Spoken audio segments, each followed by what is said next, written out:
So students, the next topic is purification of water. How the water can be purified. So we know that the fresh waters are available on the earth, and it is 75% of the water, 3/4 of the earth is filled with water. There are fresh waters also, marine waters also. In the rivers, lakes, or what we get are called as fresh waters. And in the sea, what we get it as is a marine water or salt water. And then we have the frozen glaciers in the Arctic regions or the polar regions. Then, so water from these all bodies is not fit for drinking, cooking, washing, or bathing. All the waters is not fit for this all purpose. These all waters contains the microorganisms or disease causing bacteria or will be there, or waterborne diseases you have studied. So this type of diseases, to overcome that, we have to purify the water to remove these microorganisms which cause diseases to the, or which cause the health problems which are raised by drinking the impure water. So the first process to purify the water is sedimentation. Water from lakes or rivers is collected in a large sediment tanks. Then they are made to settle down. So when they settle down, all the impurities get settled down, and only the pure water will be on the top. The impurities that settle down at the bottom are called as sediments, and the top layer of water, the upper layer of the water will be pure. Or we can add some chemical substance such as potash alum to speed up the process of sedimentation. When this potash alum is added, it pulls the impurities to settle down faster at the bottom of the tank. So the particles of potash alum combine with the suspended impurities and make them to settle down at a faster rate. So that is the one process. The first process how to purify water is sedimentation. The next step is filtration. That means using the filter paper or using gravels or sand pebbles or charcoal, the water will be passing through that, and all the impurities will be removed by this all as soon as they passes through the gravel, sand, pebbles, or after passing through this charcoal, or all the impurities will be absorbed by that, and it will all get dissolved, or suspended impurities will be completely removed. That is, the other method is filtration. Then comes the sterilization. How to sterilize the water? The filtered water is treated chemically to remove the remaining germs or bacteria.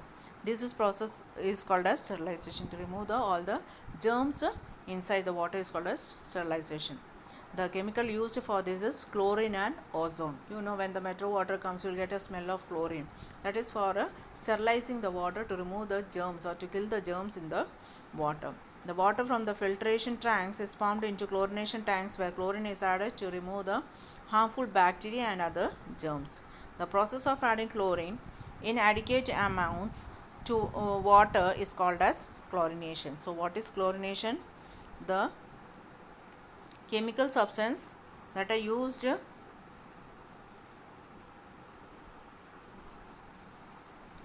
the process of adding chlorine in adequate amounts of water is called as chlorination. Okay, so these chemicals are added, or the process or chlorine and ozone to remove the or to kill the germs inside the water. Okay, then ozonization is a process in which water is treated with ozone gas to kill the germs present in it. So one is chlorination and one is ozonization. Both is to kill the germs. The sterilization of water can also be done by exposing into air and sunlight. Oxygen from the air and sunlight destroy the germs present in water. Aeration is a process in which air under pressure is blown into the filtered water. This helps to kill the germs. So by the process of aeration also we can kill the germs in the water. Okay, so we studied sedimentation, filtration, and the third one was sterilization. Now hardness of water. What is do you know? RO purifiers are the purifiers that can remove the dissolved impurities and germs. They also improve the taste of water. RO stands for the name of the technology, reverse osmosis, used in these purifiers. Some RO purifiers also have a UV ultraviolet unit that destroys the germs present in water. Now everywhere in the public places, all the RO water system has come. or the drinking water facility. That means in that RO plant will be there, which will kill the germs and purify the water, which makes it useful for drinking purpose. Then hardness of water. How to remove the hardness of water? We use soaps and detergents to wash clothes. They form a lather with water. Lather means that form is formed, no, that is called as lather. With quickness, the process of removal of dirt from the clothes. Water contains a number of dissolved salts and minerals. When these salts are present in very small quantities in water, it is called as soft water. When all the impurities are present in water, it is called as soft water.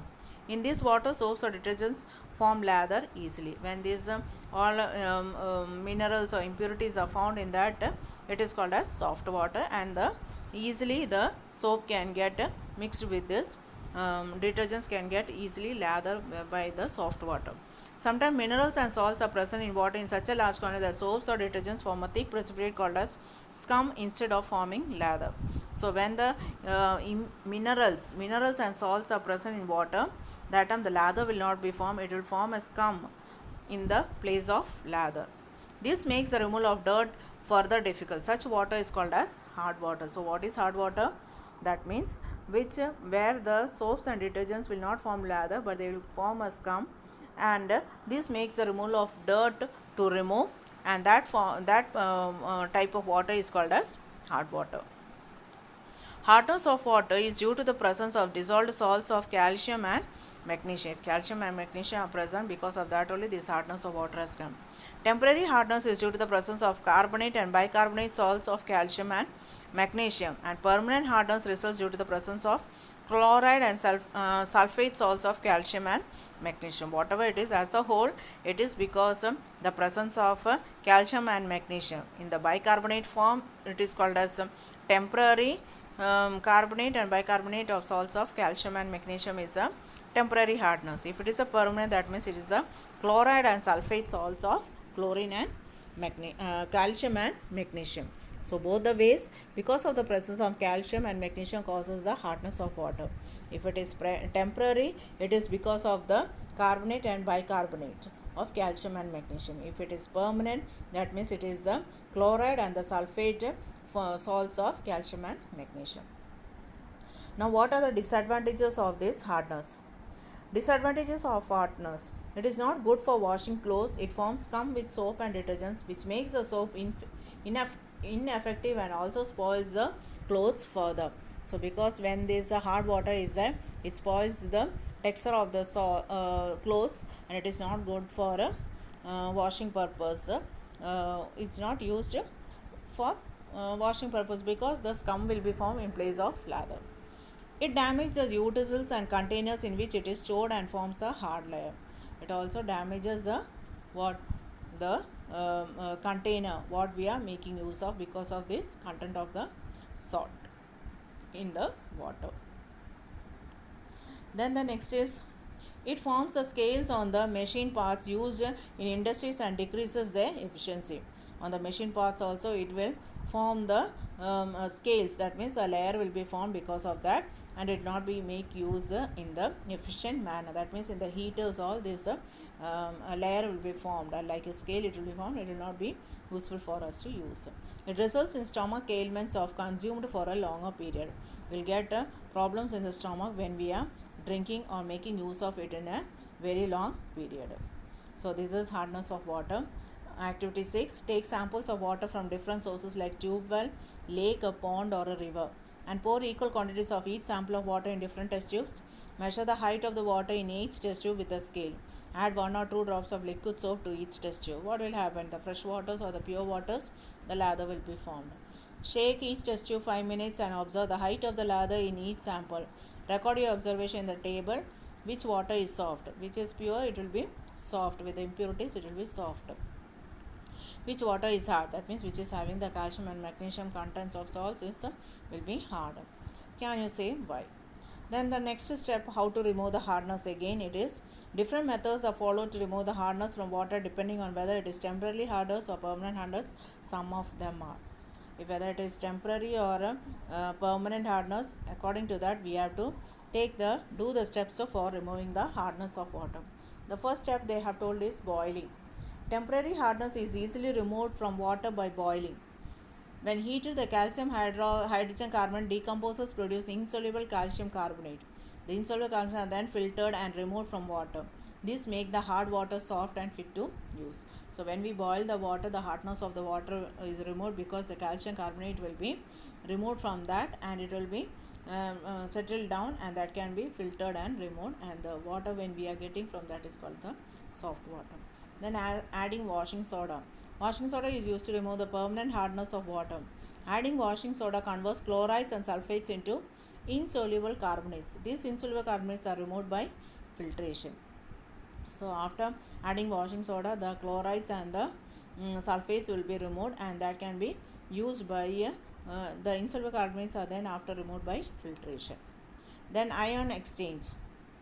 This is the method to remove the hardness of water to pass it through a column of ion exchange resins, where calcium and magnesium ions get replaced by sodium ions. By using the ions, that calcium and magnesium will be replaced by sodium ions. Like that, the hardness of water can be converted into soft water. Then next process is the distillation. Temporary and permanent hardness both can be removed by the method of distillation. The water obtained after distillation is called as distilled water. So the water obtained after distillation is called as distilled water. It is the purest form of water. So distillation is the next process of removing the hardness of water. And renders it toxic in living organisms. Drinking polluted water has serious negative effects. Oh, sorry, ma'am. Distilled water and boiled water have no taste. The pleasant taste of drinking water is due to the presence of dissolved substance, which include air, carbon dioxide, and minerals. So these are the how the hardness can be purified, how the water can be purified. These are the different steps. Next class we'll go for the water pollution. Thank you, students.